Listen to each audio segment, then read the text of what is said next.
What's up guys, it's ENDYMION, and today I want to talk about the Asari and how their race could factor into the future of the Mass Effect series, as well as some lore background. And near the end of this video, I'll dive into a weird conspiracy theory I have about the Asari that may make me seem crazy. Obviously spoilers for the entire Mass Effect series. Let's begin. The Asari are the most powerful and influential race in the galactic community within the Milky Way galaxy. Not only are they the most long-lived, but they are also the most powerful in terms of biotic ability, as well as the most versatile and beloved among the Citadel races. The Asari are a race of monogendered aliens that were, according to lore details in Mass Effect 3, a race that was specifically chosen by the Protheans thousands of years ago and were exposed to genetic engineering by the Prothean people in order to fashion the Asari into a galaxy-leading apex race for the future. Obviously, the Reapers wiped out the Protheans almost entirely, save for Javik and who knows what little else is out there, but the Asari, thanks to the intervention and influence of the Protheans, who were themselves the apex race of their galactic cycle as well, ended up making the Asari even more powerful than they already were to begin with. Whereas races like humans or Solarians need the technology of biotic implants in order to wield Mass Effect fields effectively,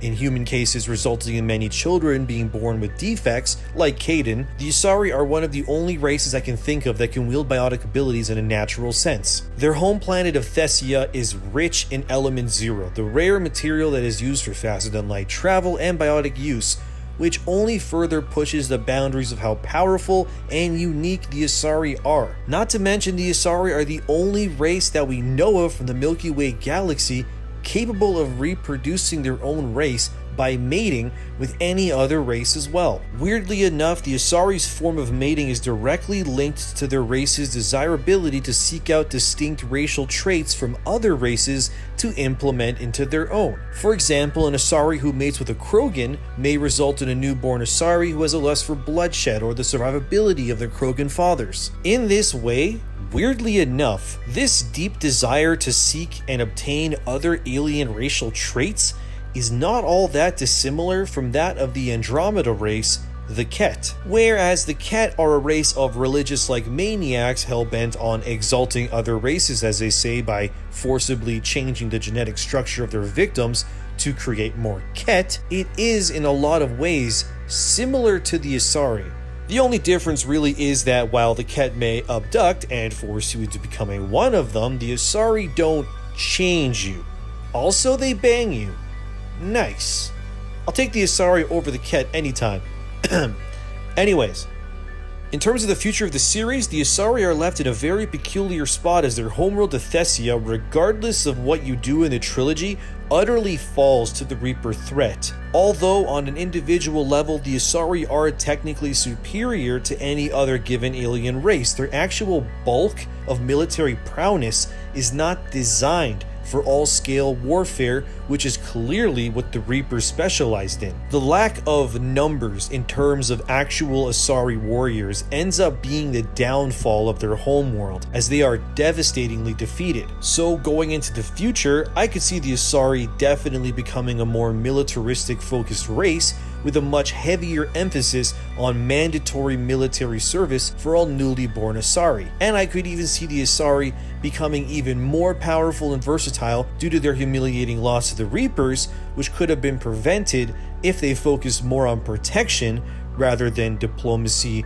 or freedom. Not saying what they are doing is wrong, but you know, being a free spirit isn't gonna help much when giant cuttlefish robots are descending on you like K-pop fans after their favorite idol. I also think that now that Javik has been discovered and the Reaper threat eliminated, as far as we know anyways, I believe going forward into the future, the Asari people will help the Protheans rebuild and restore their once proud race. Because destiny is funny like that sometimes. With the Protheans pushing the Asari into becoming the strongest race of its time, it seems like that push and that help all those years ago will come back to ultimately save the Protheans themselves. The universe is cool like that, I guess. Also, this next part might be a little out of left field, a little weird, but I've always had an odd feeling about the Asari. I always thought it weird that they are this powerful, monogendered race capable of seeing the spectrum of light differently, being able to mate with whomever and so on, almost like they were designed, even before the Protheans, to become a race capable of becoming not just the strongest race in the Milky Way, but being designed by someone to be this all-in-one, self-sufficient race that could expand and exist without fail in any galaxy or time, no matter the case. See, every other race in Mass Effect has limitations or setbacks. The Solarians have cripplingly short lifespans. The Turians don't openly use biotics or embrace it that much. The Volus can't live outside of their suits unless they're on their home world. These are just some examples. And then there's the Asari. They are, on paper, well, perfect, really. They could travel to anywhere and mate with whatever they find, to be honest, and be able to perpetually exist and adapt and evolve to whatever climate or situation they find themselves in. They live the longest out of any race, with Krogan being right up there with them too, and they are organically able to wield and control biotics in Mass Effect fields, unlike most other races. So where am I going with all this? Okay, so my theory here, that again is totally out of left field, I know, has me wondering if there's a connection between the Asari and the Leviathans. Here's a quote from the wiki page for Leviathans. Quote, "The early history of the Leviathans is completely unknown, but it is speculated by Task Force Aurora that they evolved on an unknown planet that also produced at least one other sapient species. The Leviathans developed the ability to communicate with and dominate land-based sapient species to serve their purposes."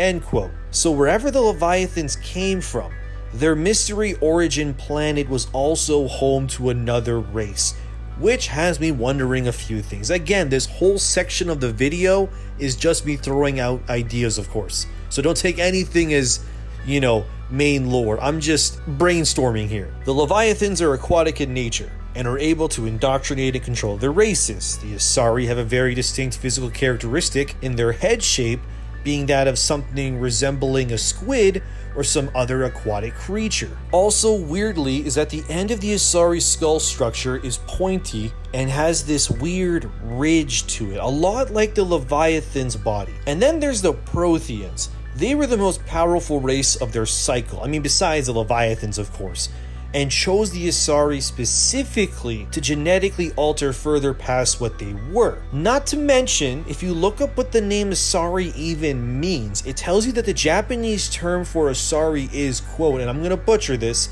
Asari, the Japanese term for the saltwater clam species Venerpus philippinarum. I'm really bad at whatever. End quote. I probably butchered that last part. It's weird that the Asari are this super powerful alien race that resembles in ways the traits of the Leviathan sort of, and their name, from a creative game standpoint anyway, references an aquatic animal. And both clams and cuttlefish, what the Leviathan's looks are both considered to be a part of the mollusk family. I am going down some weird rabbit hole, but let's just keep going. Mollusks are a group of animals that wildly vary in design and such. There's over 100,000 kinds of them on Earth alone, and the Leviathans had another race that we don't know of on their homeworld, and both the Asari and Leviathans are squid-like, kind of, and they both are able to use other races to further their own. I don't know.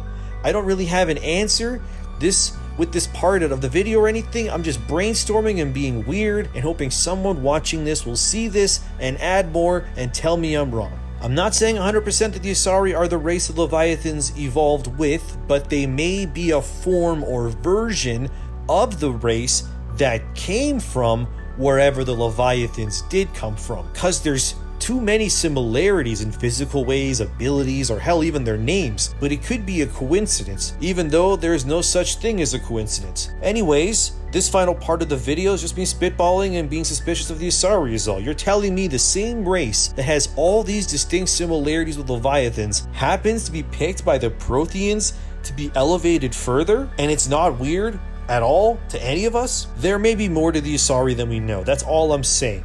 But that's the end of my tinfoil hat theory here. Let me know what you think. Thanks for watching. If you like what you've seen and you want to see more, Please like and subscribe to help a new YouTuber out. There's tons of Mass Effect content on the channel already if you're eager for more. I'm ENDYMION. Let me know what else you'd like me to discuss in terms of Mass Effect, and let me know how dumb or weird my little rant theory at the end there was as well. And I'll see you in the next one.